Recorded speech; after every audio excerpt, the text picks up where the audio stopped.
అందరికీ నమస్కారం. ఇవాళ మనతో పాటు ప్రముఖ ఆధ్యాత్మికవేత్త ఆస్ట్రోన్యూమరాలజిస్ట్ శ్రీమతి జయప్రద గారు ఉన్నారు. మేడంతో మాట్లాడదాం. మేడం నమస్కారం. మేడం నమస్తే అమ్మా. శ్రీమాత్రే నమః.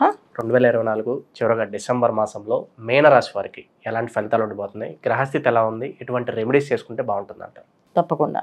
సో మీనరాశి వాళ్ళకి ఈ మాసంలో శాస్త్ర అనుకూలంగానే ఉంది. చాలా చక్కగా యోగ్యమైన లైఫే అని అనిపిస్తుంది. అంటే యోగ్యమైన జీవితాన్ని అందుకునే అవకాశం ఎక్కువగా ఉంది.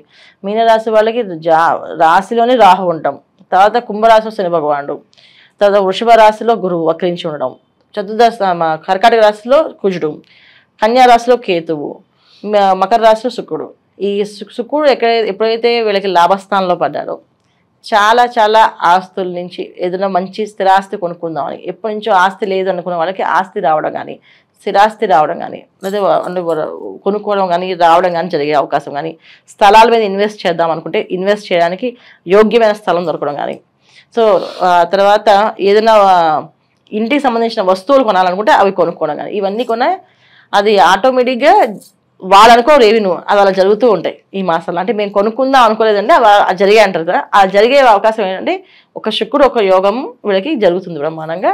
అన్ని యోగాలు కనిపిస్తున్నాయి. ఏంటంటే మెయిన్ రాశిలో వాళ్ళకి సంతానంకి మంచి మంచి సత్ఫలితాలు వచ్చే అవకాశం ఉంది. అంటే సంతానం ఉద్యోగాలు రావడం కానీ, వివాహాలు అవ్వడం కానీ, వాళ్ళు స్థలాలు కొనుక్కోవడం కానీ, వాళ్ళ ఇల్లు కొనుక్కోవడం కానీ, వాళ్ళకి సంబంధించిన జ్యువెలరీస్ కానీ, ఏదైనా గృహాలకు సంబంధించిన వస్తువులు కానీ కొనడం కానీ అనుకూలంగా ఆటోమేటిక్గా జరుగుతున్నాయి. వీలేది ప్రయత్నం చేయట్లేదు, ఆటోమేటిక్గా జరుగుతూ ఉంటాయి. ఇవి ఈ మాసంలో వీళ్ళకి ఒక రకమైన జాక్పాట్ లాంటి లక్కీ డిప్ లాంటిది అనమాట. ఇవన్నీ జరుగుతుంటాయి. అయితే ఈ మాసంలో రాహు మీన రాశిలో ఉండడం వల్ల ఖచ్చితంగా కాస్తంత పనులు అన్ని ఆలస్యాన్ని ఆటంకాన్ని ఇస్తుంది. ఎందుకంటే శని భగవానుడు ప్లస్ రాహు ఈ రెండు కాంబినేషన్స్ ఎప్పుడు ఏ పని చేద్దామన్నా వీళ్ళు అనుకునే పనికి కాస్తంత ఆలస్యం అవుతూనే ఉంటుంది. ఈ ఆలస్యం అనేది జరుగుతూనే ఉంది, అది మాత్రం మారలేదు ఇంకా వీళ్ళకి, అది ప్రభావం ఉంది. మిగతా ఆర్థిక పరంగా ఏమైనా కాస్త ఈ మాసం వీళ్ళకి ఆర్థికంగా చాలా బాగుంది.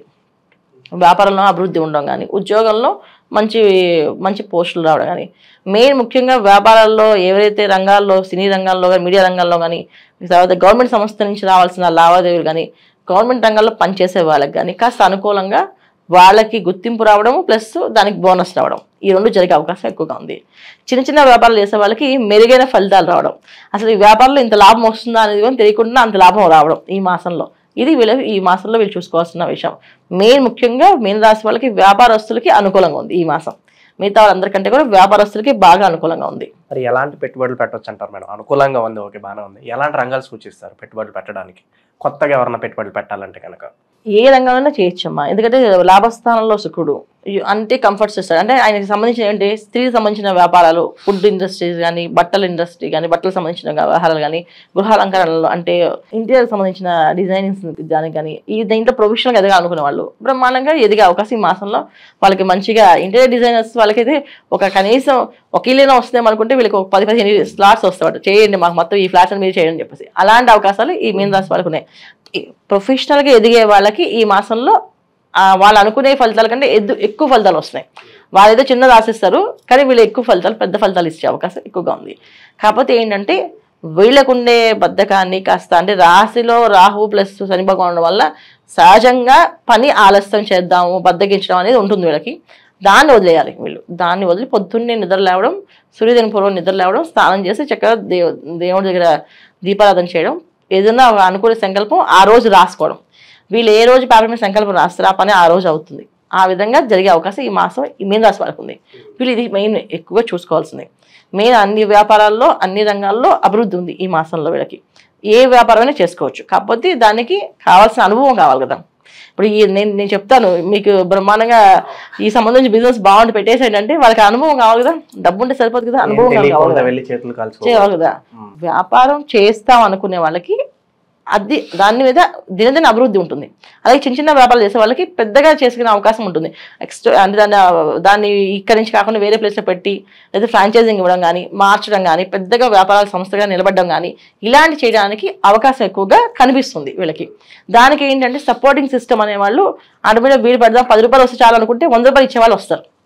అలాంటి లాభాలు వచ్చే అవకాశం మీన రాశి వాళ్ళకు ఉంది. నాకు 1 లక్ష రూపాయలు లోన్ వస్తే సరిపోతుంది అనుకుంటే, లేదు 2-3 లక్షలైనా లోన్ వస్తుంది అని చెప్పే అనే వాళ్ళు వస్తాయి. ఇలాంటి అవకాశాలు ఉన్నాయి కానీ చక్కగా చేసుకోమని చెప్తున్నాం. సో ఏ వ్యాపారం రంగంలో రాణిస్తామంటే అనుభవం ఉండాలి, తర్వాత వాళ్ళ జాతకంలో ఆ యోగం ఉండాలి. సో వ్యాపారం చేసే లక్షణం ఉందో లేదో ఫస్ట్ చెక్ చేసుకోవాలి. కొంతమందికి కొన్ని జాతకాలకి ఉద్యోగం తప్ప వ్యాపారాలు చేసుకోకూడదు. వ్యాపారం ఏ రోజు కలిసి రాదు. ఎంత పెద్ద వ్యాపారం అయినా కలిసి రాదు, ఎంత చిన్న వ్యాపారం అయినా కలిసి రాదు వాళ్ళకి. అసలు వాళ్ళ జాతకంలో వ్యాపార యోగమే లేదు. లేనప్పుడు ఎలా చేస్తాం వ్యాపారం కలిసి వస్తుందంటే?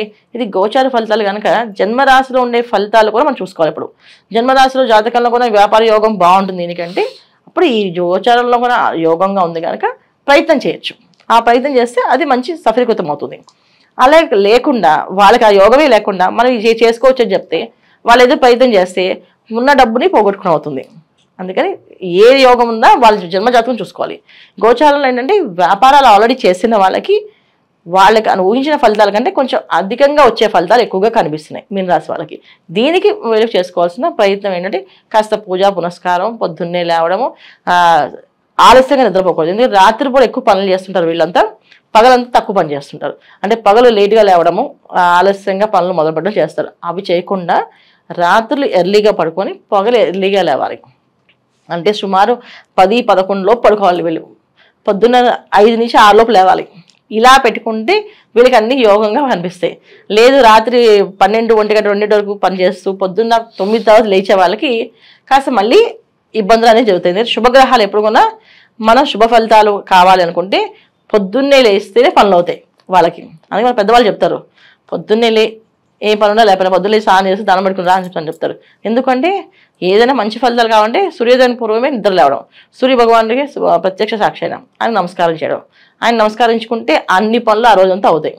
పరమేశ్వరు దగ్గరికి వెళ్ళడం, ప్రదక్షిణాలు చేయడం, ఇలాంటివన్నీ చేస్తూ ఉండేవాళ్ళం మనం పూర్వం. అప్పుడు ఈ జాతకాలు చూసుకునే వాళ్ళం కాదు. కానీ ఇప్పుడు జాతకాలు ఎందుకు చూసుకుంటున్నాం? ఏం చేయాలి ఏం చేయకూడదని చూసుకోవాలి. అందుకే గోచార ఫలితాలు ఏంటంటే మీనరాశి వాళ్ళు ఈ మాసం అంతా ఏంటంటే ఎర్లీ అవర్స్లో లేచిన వాళ్ళకి పనులు ఫాస్ట్గా అవుతాయి, లేట్ అవర్స్లో లేచే వాళ్ళకి పనులు ఆలస్యం అలాగే జరుగుతుంది. అంటే ఎక్కడ వేసిన గొంగళి అక్కడే ఉన్నట్టుగా అలాగే ఉంటుంది. నేను చెప్పిన శుభ ఫలితాలు రాకపోవచ్చు. ఎందుకంటే వాళ్ళు చేసే పనులు, వాళ్ళు చేసే రొటీన్కి కొంచెం భిన్నంగా మారాలి ఈ మాసంలో. అంటే ఎర్లీగా లేవడం, ఎర్లీగా పూజ చేసుకోవడం, ఎర్లీగా నిద్రపోవడం చేస్తుంటే వీళ్ళకి ఆ ఫలితాలు అందుతాయి. ఈ విధంగా చేసుకోవాలి. మేడం, ఈ మాసంలో ఈ రాశి వారు ఎటువంటి పరిహారాలు చేసుకోవడం ద్వారా ఇంకా మంచి శుభ ఫలితాలు పొందడానికి అవకాశం ఉంటుందంటారు? ఈ మాసంలో వీళ్ళకి ఎక్కువ హనుమాన్ చాలీసా చదవడం, ఎక్కువ ప్రతిరోజు నిత్యం హనుమాన్ చాలీసా రోజు చదువుకొని వెళ్ళడం బయటికి వెళ్ళేటప్పుడు. తర్వాత లక్ష్మీ నరసింహస్వామి ఆరాధన చేయడం. ఈ మాసం ఏకాదశులు వస్తాయి.